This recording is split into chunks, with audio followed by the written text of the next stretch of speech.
What's up, everybody? Welcome back to the Learning Culture Podcast. I am your host, Andrew Barry, and this is a special edition episode called Good to Great ICs. ICs stands for individual contributors. Now, why individual contributors? Because I think they are becoming an increasingly important role in companies of the future. There is increasing evidence every single day about how ICs are able to make more impact on their own thanks to AI, and how they are actually learning management skills to manage AI agents. In this edition of the podcast, we talk to leaders about what it really takes to grow as an individual contributor. So, whether you're an IC yourself looking for advice to grow your career, or you're responsible for developing ICs, this episode is for you. Let's get into it.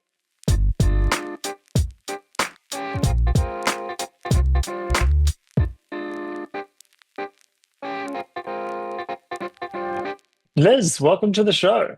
Thank you. All Glad to right, be here. I'm excited to get your perspective on the all-important topic of individual contributors, and it's something that you told me you've been thinking a lot about over the past year. So, um, let's start with when you were an IC. What is one aha moment you had as an individual contributor that changed the way you show up at work? Yeah, I love this question. I think the big aha I had was it doesn't hurt to ask. And I know that is advice we've probably all heard. It may sound a little cliche, but going into those conversations and asking those questions, not with the mindset of, well, the worst they can say is no, but instead go into those conversations, ask those questions with the mindset of the best they can say is yes, or yes, but, or anything like that that opens the door in the conversation. I learned that you have to ask for what you want. And I wanted to learn about training and development. So I kind of grew up originally in nonprofit, landed in kind of an operations type of a role. And in reflection, I found that the things I really loved were the people pieces. And I wanted to learn more about that. So I asked my current manager at that time, how do I get more involved in training and development? I am loving helping people on board to our team, learn how to use our systems, learn about our processes. And I think this is a potential passion for me. And had I not started that conversation with her, I would not have had her support to help with some projects we had going on internally. I then connected with the leader of our internal training and development team and said, can I ask you some questions? I'm curious about this. Tell me more about your team, the challenges, the pain points. Where can I help or where can my team partner? And really started to dive in there, which resulted in me working 50-50 for that team and my current team, and eventually moving fully over into my very first learning and development role. Yeah, I love that. And it's about getting comfortable with hearing no, right? Mhm. Like, because then at least, like in your case, if someone had said no, and you would have known, okay, well, this is probably not the right company for me. And you start to question that if it's a passion of yours. I'm curious if you have had experiences with the rejection and how you can, and what advice you have for people to kind of get through that no and keep asking. Yeah, I can give a big example of that. Recently at my current organization, a next level role opened up and I applied, was considered, interviewed, and I got the big no, that this role is not for you right now, which anyone's been there has been rejected. That's crushing. So did what anyone else would did. I had my pity party, right? But then I went back and said, okay, tell me why not. And had a really That's great huge. dialogue of, well, we don't think you're ready yet. And here's those things you can do to fill that yet void. And that's what I've really spent the last 9 months working on is how do I learn more about those things? Where do I showcase my skills and my expertise in those areas?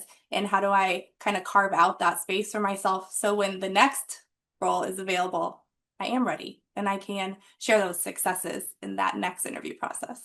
That is awesome. And it reminds me of a sales leader at a client of ours who lost out to a similar scenario, like for a promotion. And he went to go ask the guy that got the promotion and said, what did you do differently? And again, like focused on development and getting better for the next opportunity.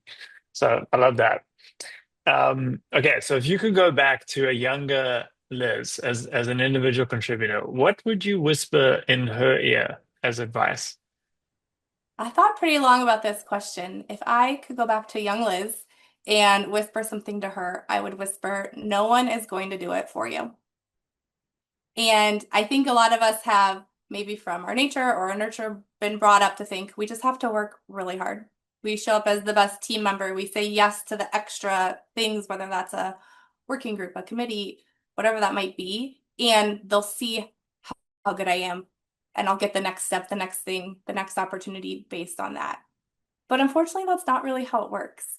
So no one's going to do it for you. You have to find the way to show up and share your successes.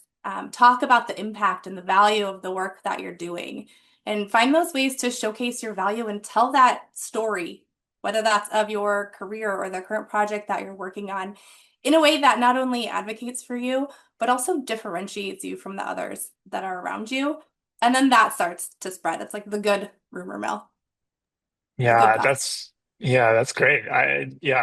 You no one's gonna do it for you. I think that's really solid advice. Yeah.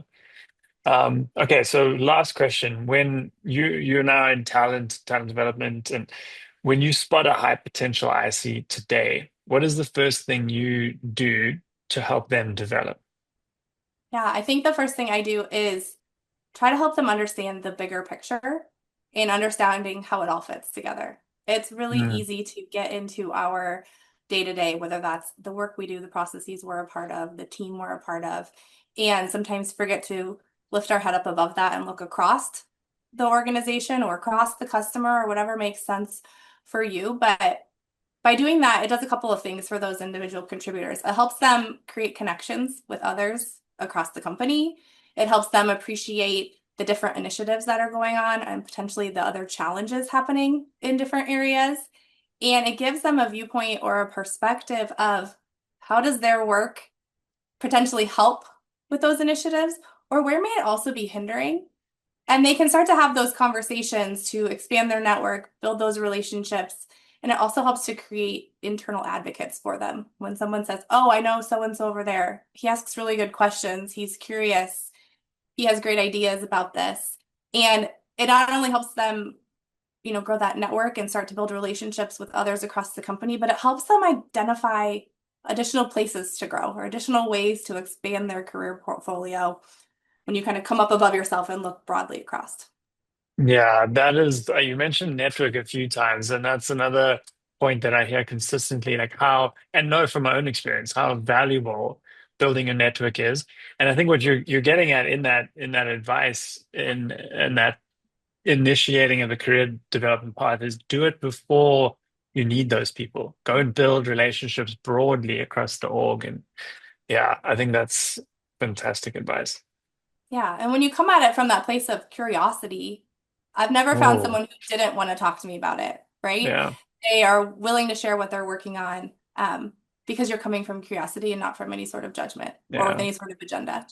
Yeah, that is amazing. Any individual contributor listening, especially if you're early in your career, you should definitely take that advice on board and figure out who can you talk to tomorrow. Right? Go and just start. It's so actionable as well, which is fantastic. Liz, thank you so much for joining me on Good to Great ICs. You're welcome. Thanks for having me. It was a pleasure.